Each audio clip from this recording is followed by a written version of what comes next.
Hello students, welcome to Unacademy platform. आप सभी का स्वागत है अनअकैडमी के प्लेटफॉर्म पर। My name is Saloni Rastogi and I am a reasoning faculty. Student, ये रस्तोगी 10 मेरा कोड है। अगर आप अनअकैडमी का सब्सक्रिप्शन लेते हैं तो इस कोड को शेयर कर दीजिएगा।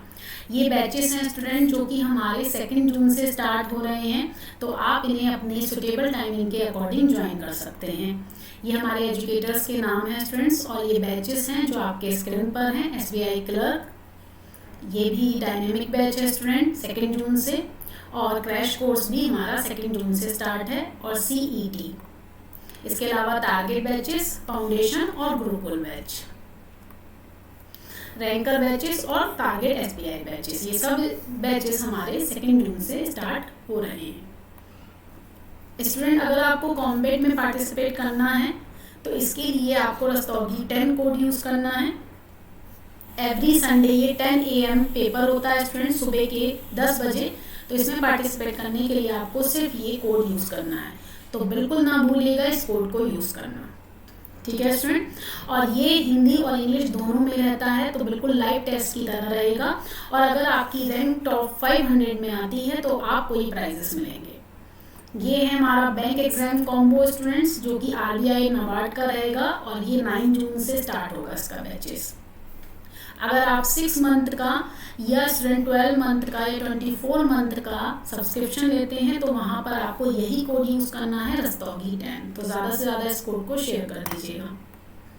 ये है हमारी फ्री टेस्ट सीरीज स्टूडेंट्स, जो आपको अनअकैडमी ऐप पर प्रोवाइड करवाई जाती हैं। आप इसके टाइमिंग देख लीजिए और उस टाइमिंग के अकॉर्डिंग आपको ये टेस्ट देने हैं। All set student, let's crack it. तो चलिए आज बात करते हैं स्टूडेंट्स हम हमारे नए इनिशिएटिव की, जो कि है हमारा 2nd डे आज क्रैकिंग कॉम्बेट का। जैसे कि हमने आपको बताया था कि एवरी डे अनअकैडमी आपके लिए कुछ नया इनोवेटिव लेकर आ रही है। तो स्टूडेंट्स आज उसका 2nd डे है, जिसमें हम लोग क्रैकिंग कॉम्बेट के बारे में समझेंगे। यहाँ पर कॉम्बेट स्टूडेंट जो एग्जाम होता है उसमें जो क्वेश्चन आते हैं उसको हम डिस्कस करेंगे। तो चूंकि स्टूडेंट मेरा सब्जेक्ट रीजनिंग है, तो हम लोग रीजनिंग के क्वेश्चन को आज डिस्कस करते हैं। तो चलिए स्टार्ट करते हैं आज की क्लास, जो कि है रीजनिंग की। और हमारा फर्स्ट क्वेश्चन है स्टूडेंट ये। स्टूडेंट इस क्वेश्चन को ध्यान से देखिएगा। ये क्वेश्चन हमारा इनइक्वालिटी का है ना, और यहाँ पर सिंगल स्टेटमेंट में क्वेश्चन दिया है, तो आपको बताना है कौन सा कंक्लूजन सही होगा। तो चलिए सबसे पहला कंक्लूजन चेक करते हैं। ये है यू से डब्ल्यू। तो स्टूडेंट यू से डब्ल्यू के बीच में हमारा कौन सा साइन आ रहा है? Less than sign. जैसे कि हम जानते हैं less than and less than equals to में हम हमेशा लेस देन साइन को प्रेफरेंस देते हैं, इसलिए फर्स्ट कंक्लूजन हमारा राइट हुआ। अब सेकंड देखिएगा स्टूडेंट, सेकंड कौन से एलिमेंट की डिमांड कर रहा है? जेड से लेकर एच तक के। जेड से एच तक जाने के लिए स्टूडेंट हमें जी और यू तक भी जाना होगा, है ना। उसके बाद हम एच तक पहुंचेंगे। यहाँ तक तो बात सही थी, लेकिन जैसे स्टूडेंट हम लोग डी से एच तक आए, ये साइन हमारे रिवर्स हो गए, और रिवर्स होने की वजह से यहाँ पर कोई रिलेशन नहीं बन पाया। यानी कि सेकंड कंक्लूजन हमारा क्या हो गया? रॉन्ग हो गया। तो राइट आंसर क्या होगा? Only first conclusion follow. अभी किस ऑप्शन में आ रहा है स्टूडेंट? ये हमारे ऑप्शन नंबर ए में आ रहा है, तो इसका राइट आंसर होगा ऑप्शन नंबर ए। ये बहुत इजी चैप्टर है स्टूडेंट, ये हमारे प्री में रहता है, और उसके 5 क्वेश्चन आपको मोस्टली हर बैंक के एग्जाम में मिल जाते हैं। सेकंड क्वेश्चन पे बात करते हैं। अगेन स्टूडेंट ये हमारा इनइक्वालिटी का चैप्टर है। यहाँ पर स्टूडेंट इस बार कंक्लूजन दिया है L इक्वल F, और सेकंड है L लेस देन F। अगर आप ध्यान से देखिए यहाँ पर ये दोनों एलिमेंट सेम है। स्टूडेंट हमेशा याद रखिएगा कि अगर इनइक्वालिटी के क्वेश्चंस में 2 एलिमेंट सेम आ जाएं कंक्लूजन में, तो सबसे पहला प्रेफरेंस आइदर केस को जाता है। तो आपको आइदर को चेक करना होगा। आइदर की शर्त आप अच्छे से जानते हैं। यहाँ पर कितने साइन है? 2 साइन है, तो L और F के बीच में डबल साइन आना चाहिए सेम कैटेगरी में। क्या साइन आ रहा है? L less than equals to F आ रहा है, और ये डबल साइन अपने सिंगल साइन में ब्रेक हो रहा है। इसका मतलब स्टूडेंट हमारा ये केस कौन सा हुआ? ये केस हुआ हमारा आइदर का केस। आइदर किस ऑप्शन में है? ऑप्शन नंबर सी में, तो सी इज अ करेक्ट आंसर। एक होता है 3 साइन आइदर केस, उसके लिए स्टूडेंट स्टेटमेंट में नो रिलेशन आना चाहिए। क्लियर है बात? ठीक है, नेक्स्ट पर आते हैं स्टूडेंट क्वेश्चन नंबर 3 to 5। ये क्वेश्चन स्टूडेंट हमारा डायरेक्शन चैप्टर का है। इसमें आपको 3 क्वेश्चंस के आंसर लेने हैं। पहले आपको डायग्राम ड्रॉ करना होगा, उसके बाद आप क्वेश्चन के आंसर देंगे।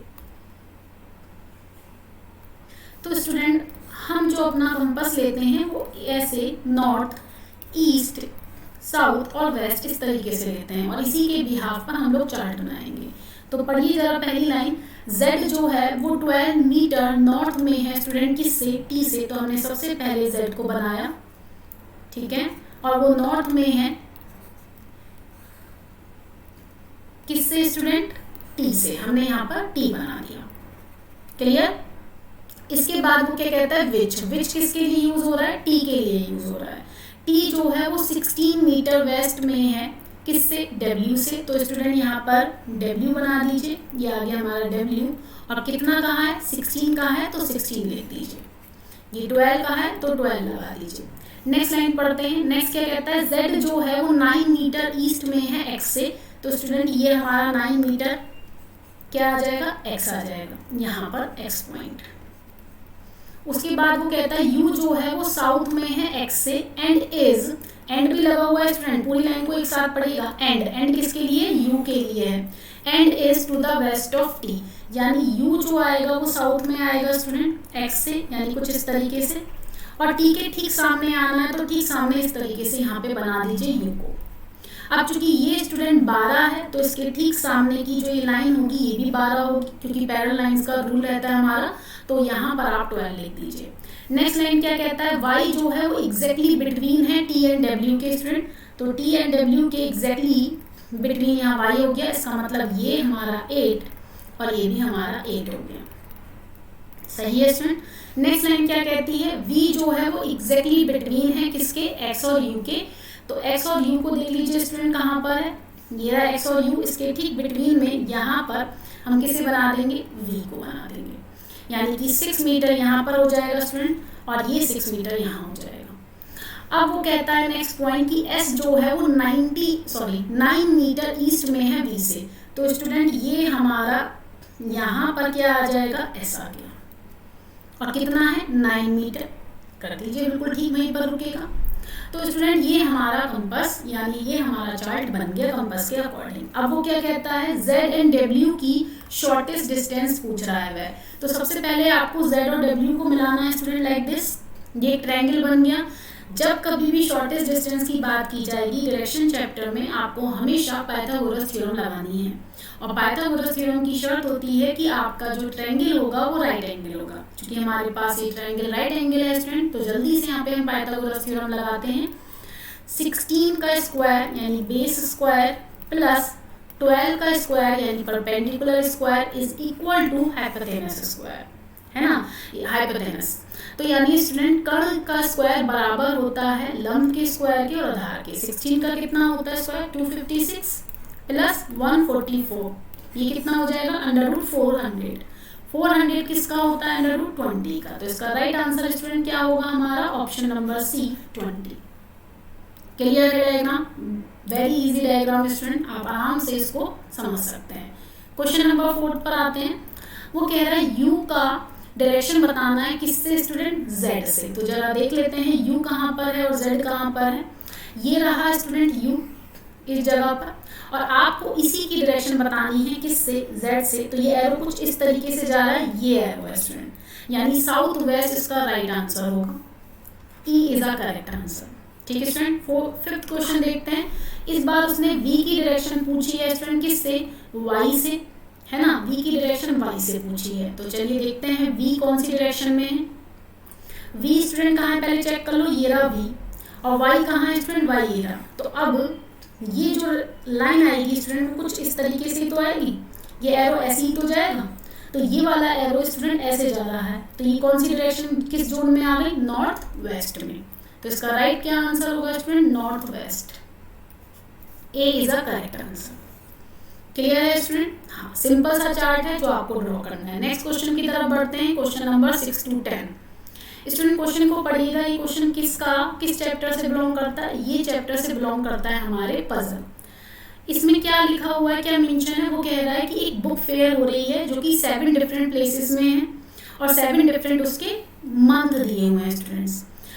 अब आपको यहाँ पर मंथ सेटल करने हैं और जो फेयर्स हो रही हैं 7 उनको सेटल करना है स्टूडेंट। तो सबसे पहले हम इस तरह की पजल जो कि क्लासिफिकेशन की होती है उसमें हम डेज या मंथ दिए हो तो उनको आप फिक्स कर लेंगे। मार्च, मई, जून, अगस्त स्टूडेंट्स, सितंबर और क्या है अक्टूबर के बाद दिसंबर, ये है हमारे पास। ठीक है, ठीक इनके सामने जिस प्लेस पर वो फेयर हो रही है वो आपको लिखनी है। स्टूडेंट इसमें कौन कौन से मंथ हैं जो हमारे 30 दिन के, एक तो जून है, एक सितंबर है, सही। हाँ, अब जरा चेक करते हैं अपनी फर्स्ट लाइन क्या कहती है। वो वी जो है स्टूडेंट वो 30 दिन का है, मतलब 30 दिन वाले मंथ पर फेयर हो रही है, लेकिन सितंबर नहीं। तो सितंबर नहीं होगा तो कौन सा बचा, जून। जून पे वी को बिठा दीजिए क्योंकि सितंबर के अलावा और कोई है ही नहीं month student. The fair will be held in S, S जो है स्टूडेंट वो मई में होती है, तो ये फिक्स हो गए हमारे। नेक्स्ट क्या कहता है, the fair will be held in an students, वो कह रहा है जो एन वाली जगह पर फेयर की जाती है it will be held in ओ, वो बिफोर हो रही है किससे, यानी पहले हो रही है ओ से। तो स्टूडेंट इमीडिएट तो नहीं बोला है ना उसने, इस तरीके से रफ इंफॉर्मेशन लिख दीजिए लाइक दिस। ठीक है, एन बिफोर रहेगा ओ से। नेक्स्ट इंफॉर्मेशन क्या कहती है, the fair will be held in Z, Z में जो फेयर की जा रही है वो immediate in the immediate month before it will be held in x, यानी कि जेड जो रहेगा वो इमीडिएट बिफोर रहेगा किससे, एक्स से, यानी दोनों साथ आएंगे। दोनों इंफॉर्मेशन एक जैसी नहीं है स्टूडेंट, एन और ओ का सीक्वेंस फिक्स नहीं है जबकि जेड और एक्स का सीक्वेंस फिक्स है। नेक्स्ट लाइन क्या कहता है वो, 3 fairs will be held in between X and H, X और एच के बीच में स्टूडेंट कितने फेयर्स हो रहे हैं, 3, 1 2 3, हमने ये रफ इंफॉर्मेशन यहाँ लिख दी। अब स्टूडेंट अगर z और x से स्टार्ट किया जाए, क्यों करें, क्योंकि वो हमारा फिक्स इंफॉर्मेशन है, तो कितने केसेस बनेंगे, z और x अगस्त और सितंबर पे आ सकता है, सितंबर और अक्टूबर पे आ सकता है, और अक्टूबर और नवंबर में आ सकता है। बस इसके अलावा तो कोई पॉसिबिलिटी नहीं है, तो बस यहीं से पॉसिबिलिटी तीनों बना दीजिए, ये फर्स्ट पॉसिबिलिटी, ये सेकंड और ये थर्ड। ठीक है स्टूडेंट, हमने सेकंड इंफॉर्मेशन को डन कर दिया है। अब हम अपनी थर्ड इंफॉर्मेशन को देखते हैं, एक्स और एच के बीच में कितने पर्सन हैं। फर्स्ट केस में देखिएगा एक्स सितंबर में है तो अगस्त 1 2 3 यहाँ पर आ जाएगा स्टूडेंट एच, ये हमारा पहला केस हुआ। क्लियर, हाँ जी, इसमें तो कोई परेशानी नहीं है स्टूडेंट। दूसरा केस देखिएगा, एक्स और इनको बैठा दीजिएगा पहले, ये तो फिक्स है ना, इनको बैठाइए स्टूडेंट्स। हाँ, और यहाँ पर हम डैश लगा रहे हैं जिससे आपको पता चल जाए कि यहाँ पे आपको पर्सन को बैठाना है। ठीक है स्टूडेंट, हाँ जी। अब नेक्स्ट पर आते हैं स्टूडेंट, सेकंड केस में देखिएगा, एक्स और एच के बीच में 3 पर्सन है। एक्स अगर अक्टूबर में है तो 1 2 3, यानी सितंबर अगस्त जून छोड़ के मई पे नहीं आ सकता है, यानी सेकंड केस हमारा क्या हो गया स्टूडेंट, गलत हो गया। सेकंड केस क्या हो गया, गलत हो गया, क्योंकि थर्ड इंफॉर्मेशन नहीं बैठ रही। तीसरा केस देखते हैं, एक्स अगर हमारा दिसंबर में है तो अक्टूबर, सितंबर और अगस्त, यहाँ पर हमारा एच नहीं बैठ पाएगा, इसलिए तीसरा केस भी गलत। तो स्टूडेंट हमारा कौन सा केस सही हुआ, ओनली फर्स्ट केस। और उसके हिसाब से एन और ओ कहाँ पे आ जाएगा, अक्टूबर पे और नवंबर में। तो ये हमारा केस स्टूडेंट बिल्कुल सही हो गया। बात समझ में आ गई। तो जब भी ऐसे पजल के क्वेश्चन होंगे स्टूडेंट, आपको जितने केसेस हैं उन केसेस को, पॉसिबल केसेस को लेना होगा, लेकिन चूंकि आपका टाइम वेस्ट ना हो तो उन केसेस को इमीडिएटली उसी वक्त आपको बनाना है। अब सबसे पहला क्वेश्चन कह रहा है वो कि बताइए कॉन्जिक्यूटिव मंथ्स में कौन से फेयर हो रही हैं। तो वो कौन कौन से हैं स्टूडेंट, एन और जेड तो एक साथ नहीं आ रहे, फर्स्ट नहीं होगा। ओ और जेड देखिएगा, नहीं। एक्स और वी नहीं स्टूडेंट। ओ और एन, ओ के बाद एन नहीं आ रहा है ना, एन और ओ होना चाहिए। एक्स और एन, ठीक है, राइट आंसर हो गया स्टूडेंट ऑप्शन नंबर ई। नेक्स्ट क्वेश्चन देखते हैं, एन का फेयर किस मंथ में हो रहा है। चेक कर लीजिए, एन का मंथ अक्टूबर में है स्टूडेंट, तो इसका राइट आंसर हो जाएगा ऑप्शन नंबर सी। नेक्स्ट देखिएगा, इसमें से कौन सा ट्रू है स्टूडेंट, आपको बताना है। क्या एक्स और वी के बीच में 2 मंथ्स हैं, नहीं, अभी हमने बनाए थे एक्स और वी के बीच में तो 1 मंथ आ रहा था, तो ये तो गलत है। सेकंड देखिएगा, एस और एन के बीच में 3 मंथ हैं, अब ये चेक कर लीजिए क्योंकि इतना तो याद नहीं। एस और एन, एस मई में है स्टूडेंट, एन अक्टूबर में, हाँ जी 3 मंथ आ रहे हैं, इसका मतलब इसका राइट आंसर होगा बी ऑप्शन। ठीक, क्वेश्चन नंबर 9 देखते हैं स्टूडेंट्स।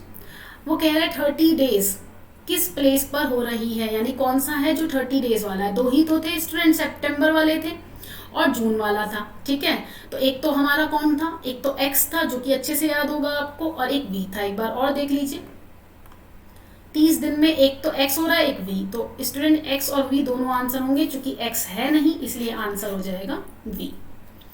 नेक्स्ट क्वेश्चन क्या है स्टूडेंट, अगस्त के मंथ में कौन सा हमारा फेयर हो रहा है। तो अगस्त का चेक कर लीजिए स्टूडेंट, कौन सा फेयर हो रहा है। अगस्त में हो रहा है जेड, तो इसका राइट आंसर हो जाएगा हमारा Z, option number C. Clear student, next question की तरफ बढ़ते हैं। ये है हमारा 11 to 12 टू क्वेश्चन है स्टूडेंट। ये है कोडिंग रिकॉर्डिंग का क्वेश्चन। कोडिंग रिकॉर्डिंग में सब्स्टिट्यूशनल टाइप रहता है ये, और स्टूडेंट्स अगर वो बेसिक है, बेसिक का मतलब जहाँ पर कॉमन के बेस पर आ रहा है तो समझ लीजिए कि वो प्री लेवल का है। जहाँ पर सिंबल्स आ जाए, नंबर आ जाए तो समझ जाइएगा वो हमारे मेंस लेवल का है। तो स्टूडेंट यहाँ पर बॉटल और सोल्ड का कोड पूछा गया है, तो सबसे पहले सोल्ड को देख लें। थर्ड में सोल्ड, सेकंड में एंड फर्स्ट, दोनों तीनों में हमारे सोल्ड आ रहा है। इन तीनों में आपको बताना है कॉमन क्या है। 2 के साथ टी आ रहा है स्टूडेंट, 2 के साथ टी और 2 के साथ टी, इसके अलावा और कुछ तो कॉमन नहीं आ रहा है। ये बात आपको हमेशा नोटिस करनी है, नहीं आ रहा इसका मतलब सोल्ड का कोड हो गया 2 और टी। नेक्स्ट हमें किसका कोड चाहिए, बॉटल का चाहिए। बॉटल स्टूडेंट कहाँ है, सेकंड में है, लेकिन इसके अलावा बॉटल किसी और में नहीं है। तो इसका मतलब स्टूडेंट्स हमें बाकी के कोड फाइंड आउट करने पड़ेंगे। तो एक काम करते हैं, स्टोर का कोड फाइंड आउट कर लें।